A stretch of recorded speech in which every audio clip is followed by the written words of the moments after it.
So my now what moment was a couple of years ago.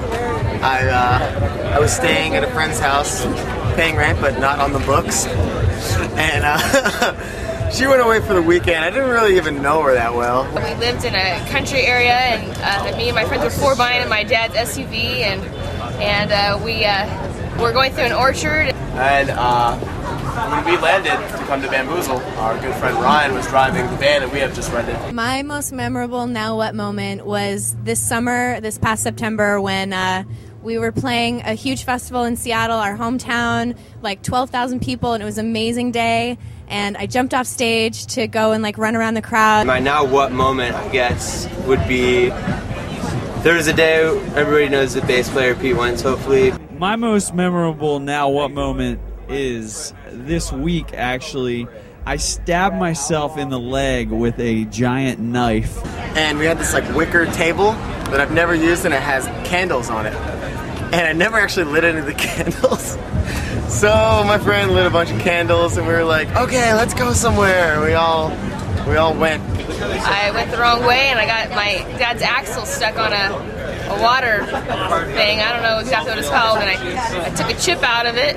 My friends had to come tow me out. And he is looking down, not paying attention to the road, and hits a taxi cab at 25 miles an hour.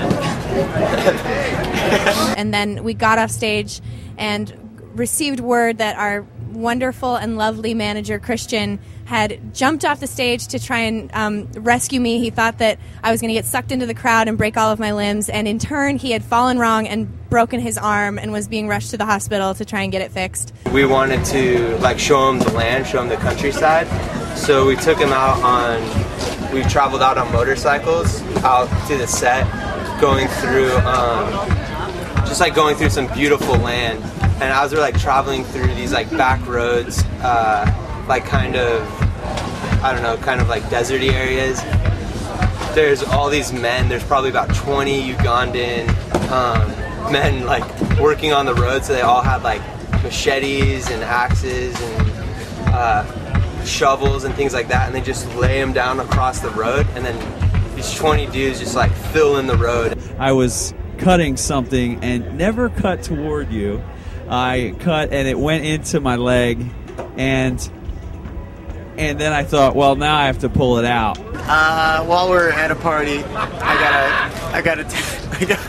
someone came to the party and was like, yo, your house is on fire! I didn't really believe him, so I just kind of like laughed about it.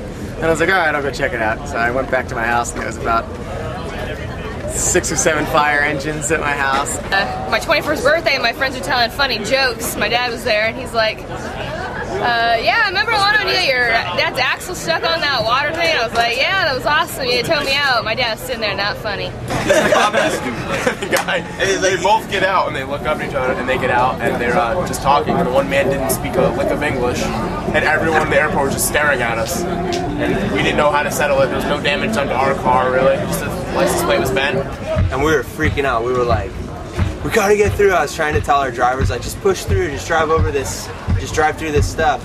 But when one of them tried, these farmers like grabbed the bike and turned it off, so now we were just stuck. And I guess that was my like, I look over at Pete and his eyes were huge. This is his like second day in Uganda. And that was really, that moment that it was in my leg was the now what exact moment. And I pulled it out and I said, well, now I know what that feels like. I've always wondered. I know what it's like to be stabbed.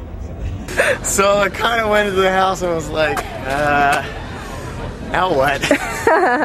And then the best now what moment is I didn't even have the girl's phone number. She wasn't there.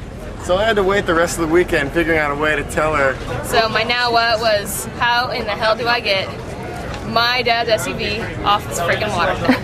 So we just looked at each other, and that was our now what moment.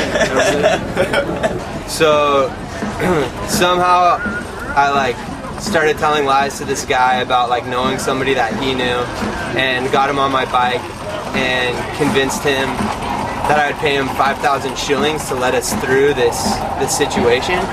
And 5,000 shillings for people who aren't Uganda economy savvy is equivalent of about $3. And so we cruised away after paying that guy $3 for 4 people's lives. And and it was chill. But yeah, I guess that's my kind of crazy Now What Invisible Children tie-in.